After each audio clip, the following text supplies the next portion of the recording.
Good evening. I'm Reverend Jack Elliot, and I'm glad that you could join us tonight for our program. Tonight is just going to be me having a conversation with you about the current events that have been going on in our United States and in the world in general.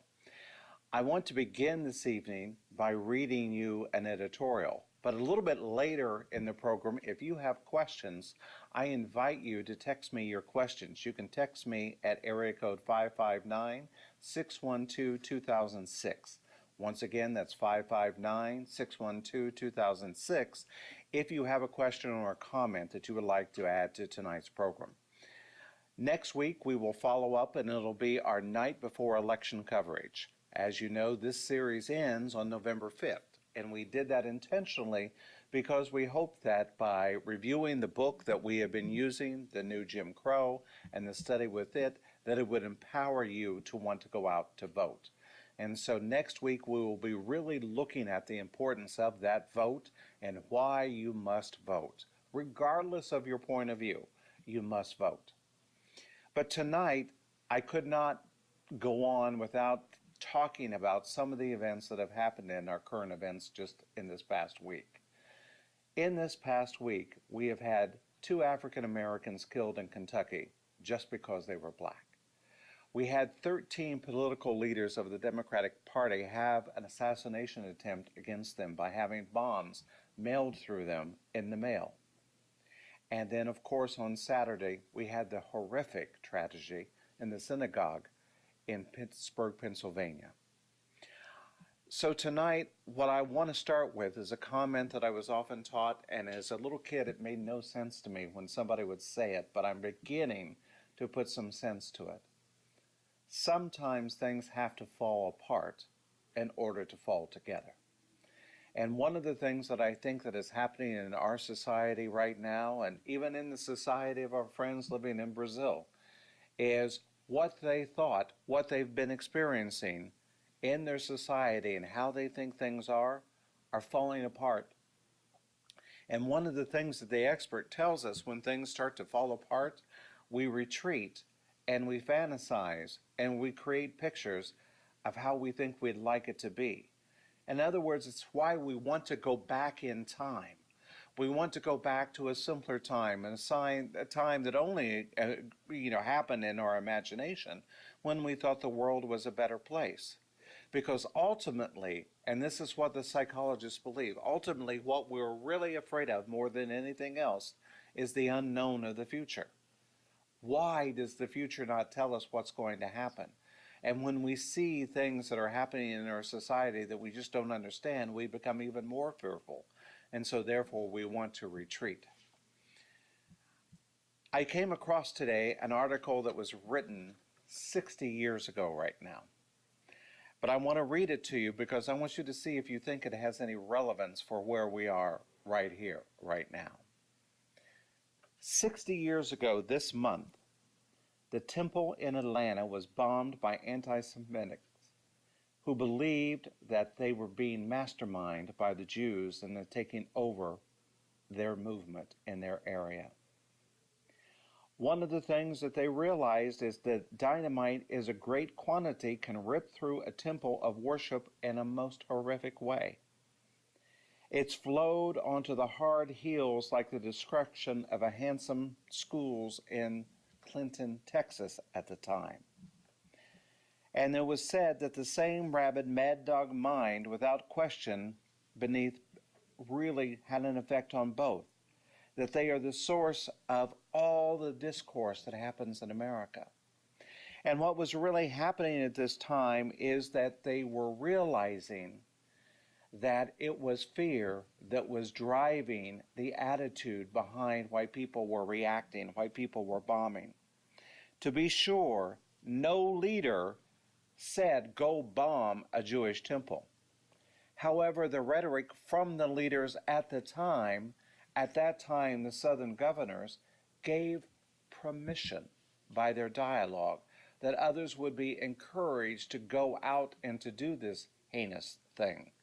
And then there was no repercussion for when they did it. And really what it came down to is the wolves of hate will be if they are let loose onto any people, no one is safe. So to think that in 60 years, we've really not improved anything in our society. And if you look at the discourse and what happened after the attacks in Charlotte, when the president came out and said there were good people on both sides, society kind of backed up and went, oh, I wish he hadn't said that. But no one really went to a response and said, don't say that, not on my watch. And so what we have created is a society where we are witnessing these events, but nobody is really speaking up. Only the students from Parkland, Florida, have given us the example in recent months of what it is to take a stand, to say, not on our watch, this is not going to happen. And it's creating a shift. People are reacting to it. However, even when the good react, the shadow side also reacts and comes forth with even a louder voice. And it's this louder voice of people believing that something is being taken care of them. The work that we have been doing with the new Jim Crow was born out of understanding that there is a privileged class that believes there needs to be an other class in order for them to survive as the privileged class. And so systems are set up, systems that we don't even on a day-to-day basis even realize that they exist, have been put into place so that others can be marginalized. And when we really look at the history of mankind on this planet, we had this attitude of somebody has to be marginalized. Somebody has to be the slave. Somebody has to be the one imprisoned in order for us to have this semblance of power. So what we are watching, whether it be in Brazil right now, or whether it be in our own government right now, or whether it be in Germany or France, where some of these alt-right movements are awakening, is it is really a society beginning to fall apart with what we teach so that it might fall together. So one of the things that I want to empower you to do is to not buy into the fear of the circumstances around you. Don't buy into the fear of it's all hopeless. I heard someone recently say, I don't even want to watch the news because it upsets me so and it just ruins my day. Well, what I want you to be aware of is don't allow it to ruin your day. Be conscious of it, pay attention, know what it is that you are called to do, take some decision, make a decision and take some action if that's what you feel called to do, but don't let it overwhelm you. Take an attitude within this fight, within this struggle, within this time, that things are falling apart so that they can fall together. We are pulling back the curtain on racism in America. We are pulling back the curtain on the process of institutionally marginalizing others so that one class of people can survive. And it's really something that's very odd about that if you really think about it. If you look at any of the teachings that anyone might have been brought up with in their religious upbringing, that would be absolutely the thing that we would not do. Because every religion, every teaching talks about being the one to offer the olive branch, being the one to nurture and to take care of the stranger, being the one to make the world a better place, because we are all citizens on this globe that we call the world. The borders that exist are borders that man has made up for power. The borders that exist are false borders. Dr. Martin Luther King talked in his time and about the peace movement at the time that first we had to understand there had to be adjustment made for the oppression that happened. Then once that occurred, then we could be about the work of being human. We could be about the work of really recognizing one another as everyone being created in the likeness and image of God.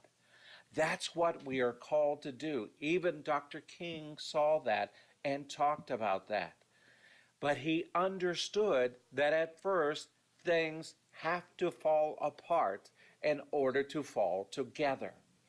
So it's not necessarily going to be an easy thing that we are about to embark upon in a time such as this. We are going to be called upon to make some hard decisions, to actually have to take a stand in the public village square, to be able to say, this is what I believe and this is what I want from my society. You know, oftentimes I hear people not even understand the difference between a democracy and a republic. They will say, well, the United States is one of the great democracies of all time.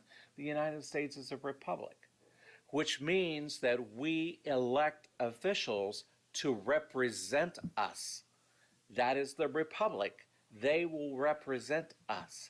So therefore, we've given our vote to them to act on our behalf, to be our voice in Congress, to be our voice in the state legislatures.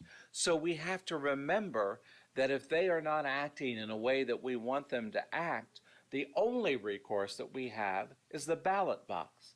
The only recourse that we have is to speak up and say, no, that can't happen. So we are called to have to take that stand. We are called to really bring our voice, because here's the other thing that happens.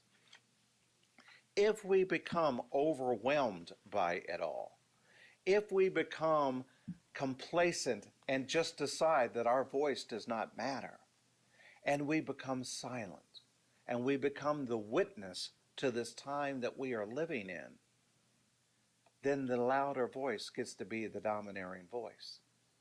And one of the things that happened in the 30s in Germany, we have all have been taught in school, it was the people that did not speak up that led to the slaughters of the Jews of that time. Many watched, many saw, and many said, I just don't want to get involved. And I hear the discourse in our dialogue from every generation, from the millennials to the folks that are senior citizens, say, I'm just so fed up with it all, I'm not going to take any stand. I don't want to vote for anybody. We can't do that. We don't get that opportunity. We have to vote for who we believe is going to best represent us. Even if they don't win, even if they don't go as far as we hoped they would, at least we have started to tilt the conversation for good. And if you even look at beginning and creating a world that we say in our teaching, and that teaching is the science of mind and spirit, which honors all paths to God, that teaching says that we are about for setting the intention to create a world that works for everyone. Well, that's a very big intention that has been set. So if that is the intention that is set, one of the things that has to happen in the beginning of that process is things have to fall apart in order for us to see all that has to be healed with it, all that has to be done in order to make that happen. It can be very simple. It can begin with listening. And when I say by listening, it's listening with the intention to hear one another rather than listening with the intention to just merely respond with my point of view. This or that, this or that, this or that. If you look at what's happening in our society right now, even our president did not condemn the shooter in Pittsburgh, Pennsylvania. He called the shooting atrocious, but did not judge, did not make a comment that talked about the motivation behind why it was done. Instead, his priority for that evening was to judge the coaching staff of the Dodgers in the World Series and telling them what they should be doing. So if that makes no sense to you, don't just be frustrated and be mad at the president for having made that choice. Do something with that disappointment. Vote. Do something that empowers you to go out and get involved so that you can support somebody that you do believe in, because what we have created in our society, and right now I'm talking about the society of the United States, is a hard lesson. And that hard lesson of what we have created is that we have created the society and the world that we believe that we deserve. Now, no, you may want to argue with me with that and say, that's not what I wanted to create. But if you take accountability for it and look at your life and look at those opportunities where you did not speak up, or maybe you didn't vote, or maybe you didn't participate the way that you thought.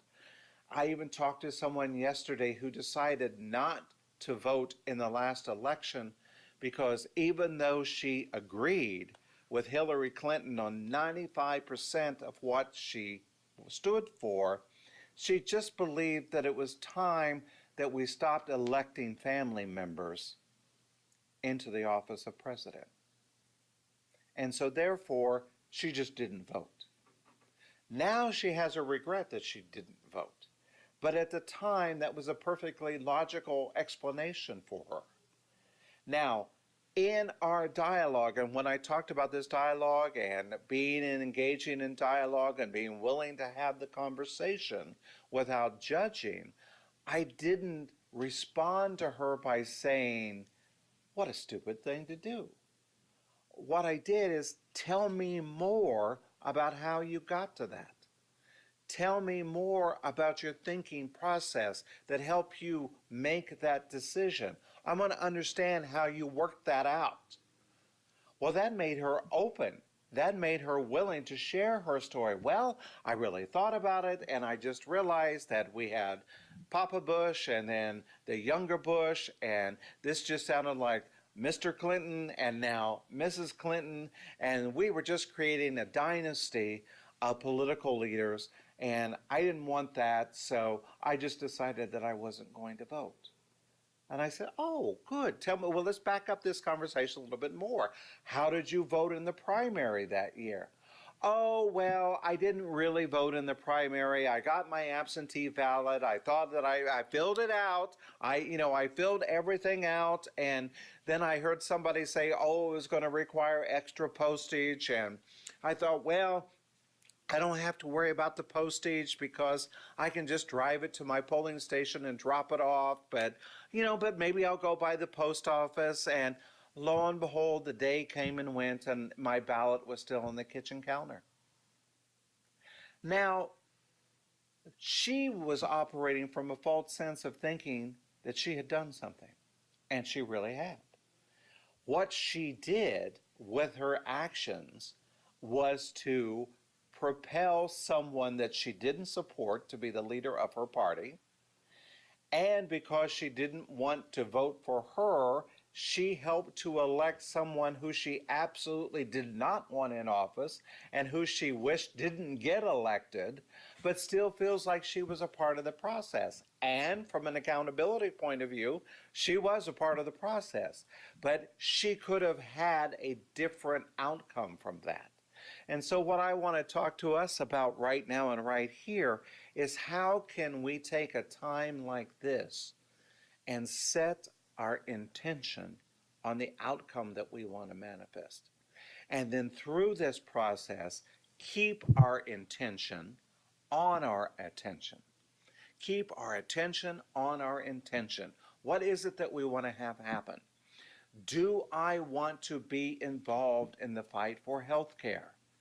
Well, watch what happens. If you've been watching this whole discourse around health care, people who were absolutely voting against it are now pretending to be for it, hoping that you didn't notice that they voted against it. But if you do your research, if you do your due diligence, you'll see that that is a change of course. That's a different stand. So we have to then go and look at, okay, are you going to represent me the way that I want you to? Are you asking your congressperson the hard question? Go to the town hall meetings if your representative is holding it. Have your list of 5 questions that you want to ask. If I were to go to a town hall meeting, I would be asking my representative about our from nursery school to prison track for African American men and men of color in the country and what they intend to do about it. How are they going to be a part of the shift of deprivatizing the prison system so that the states and the federal governments can run the system again so that they can truly be centers for rehabilitation rather than centers for profit and gain for companies like AT&T and Walmart that we've talked about before in this program. So we want to set our intention that everything that we do and everyone that we talk to, that they're really addressing our issue. Now they may come back to us and not be prepared and say, we're not discussing that right now. But we have at least put the voice into the room. I have run for public office myself in the past. And one of the reasons why I did it, was empowered to do it, is I was told that I could bring a part of the conversation to the table that would not be talked about unless I was willing to bring it to the table. It wasn't about winning, it wasn't about losing, it was about creating the conversation. And so oftentimes we get just enough information that we hope that, the political leaders will hope that we will make a decision based on that little bit of information that we have, so that we have this opportunity to make what I call a false equivalent decision, where we are casting our vote on the irrelevant things about, well, I like him because he has a good personality. I like him because he says that he will help bring water to the valley. And I marvel at that conversation, like, well, what does that really mean? How are they going to bring water to it? What is the guarantee behind that? What is the apparatus that will make that happen? To have that kind of hard conversation so that we can really make an informed decision. At the end of the day, one of the things that I think that I'm really calling upon us is to be accountable citizens, to really not take our government for granted, to really not even take, the little boards that we serve on for granted, and our day-to-day activities, to really address them in an accountable way and to make discerned decisions. And sometimes, and this is where we go to the spiritual side of this, when we first acknowledge that maybe this is a gift to have these things to show up in our society right now. Maybe it's an opportunity for things to fall apart so that they can fall together, and I can really see what is mine to do in this and what I'm called to do with it. We have to first realize that our ego will have an answer to that question of what it is that we think that we can do about it. But in reality, we have to go within and ask, with whatever our spiritual teaching might be or our religious point of view, ask the question, what is for the greater good? What is for the greater good in our society? Yes, I would love lower taxes, but that in itself is not just enough, because if there are lower taxes, does that mean that somebody else is going to starve to death? Does that mean that somebody else won't get the education that they deserve to have? But I can feel good and I can affirm you, yes, I got lower taxes. Well, at what cost? Because one of the things that I want us to know, if there's one of us that does not make it, then none of us make it, really. None of us have succeeded in this experience that we call human mankind. The reading that we're doing is a wake-up call in the new Jim Crow. It is reminding us that as much as we have convinced ourselves that things have changed, really nothing's changed. Nothing has changed other than how we get from point A to point B to be able to do the same things that we've always done. We didn't learn the lessons of the past. We didn't learn what we needed to learn in the past. The biggest fear with most of my friends that are Jewish is that the Holocaust will be forgotten. Well, they are at this place and time where that could almost be the tilting point, where there are so many people that kind of deny that it even happened, that you can see that there's almost not enough survivors anymore to really say it did happen. And there's a group of people that's counting on that to happen so that they can again repeat what we went through in the past and didn't learn the lessons of in order to control a society. People get their power where they can. And we all, in our human DNA, seek power and think it is the way to survival. When in reality, the way to survival is through collaboration. Where the way of survival and the ideal place of survival and peace is through love and understanding and acceptance and tolerance and allowing a different point of view to exist at the same time your point of view exists. What we are really called upon to do in any spiritual teaching that we adhere to is to love our neighbor as ourselves in so many ways. We are taught that lesson. But yet, we have become to an entitlement point of view in how we live life to where we believe we've got to get ours first. So, here's what I want you to know. This program tonight is a call to action. This program tonight is a timeout. No, these atrocities are happening. We can't go further.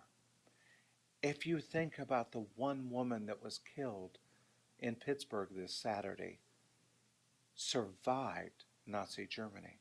She survived the camps, only to die at 97 years old, praying at her synagogue. Is that the type of world that we want to have on our watch? Is that the type of legacy that we want to create for mankind as we go and travel with one another? I think not. I'm calling us to something higher than that.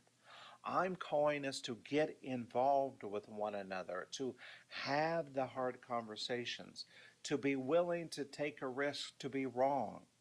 If somebody blows out of your life because of your point of view, you need to let them go. You need to disengage from that energy. We all love to be around people. We came here to be around other human beings. But what we want to do is to surround ourselves with people who see our good and that we see the good in them. We want to surround ourselves with people that say, you know, I've got my hand at your back. What is it that you want to do? I can help you do that. Knowing that somebody will have their hand at our back if we're willing to extend our hand first. You know, the philosophy of the Jews is very simple. They have spent their entire existence seeking safety. When they first believed they were safe, they soon learned that no, it's not safe here. We must escape and go someplace else to be safe again. But what they never let go in that process, no matter how much they had to always move, they always welcomed the stranger to join them. They always kept their tent door open to whoever walked by, and they shared whatever it is that they had to help the other person because they believed that if anyone was to survive, we all have to survive together. So your call to action is to look at ways to support one another, to speak affirmatively, to not rush to make wrong, to listen with the idea of hearing rather than responding. So thank you for joining us today. Thank you for being a part of this conversation. I hope you watch it over, respond in the comments section below if you're watching us on the web, and know that we will see you next week when we talk a little bit more about wrapping this all up together as we prepare for election 2018.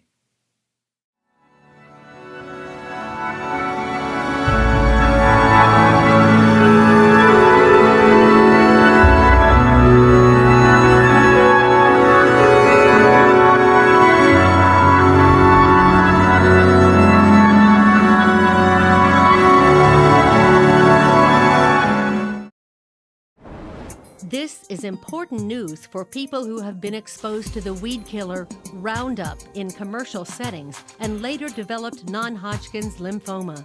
According to the World Health Organization's research on cancer, the active ingredient in the weed killer Roundup, glyphosate, can cause cancers such as non-Hodgkin's lymphoma.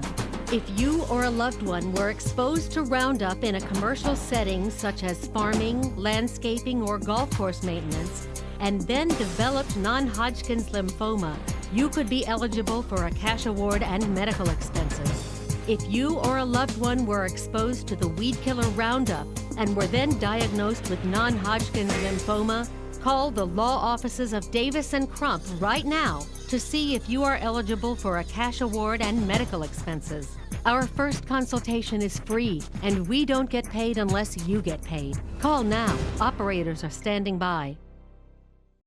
Attention all timeshare owners. Were you a victim of a high-pressure or dishonest timeshare sales agent? Were you misled and confused by what you were buying? Did the timeshare fail to deliver what you were promised? Do you feel that you overpaid and just won out? If you answered yes to any of these questions, we can help. We're Timeshare Compliance, and every day we help hundreds of timeshare victims protect their rights, and we can help you too. Our team can legally terminate your timeshare agreement, ending the payments forever, saving you thousands. But you must act now. Call now for a free consultation.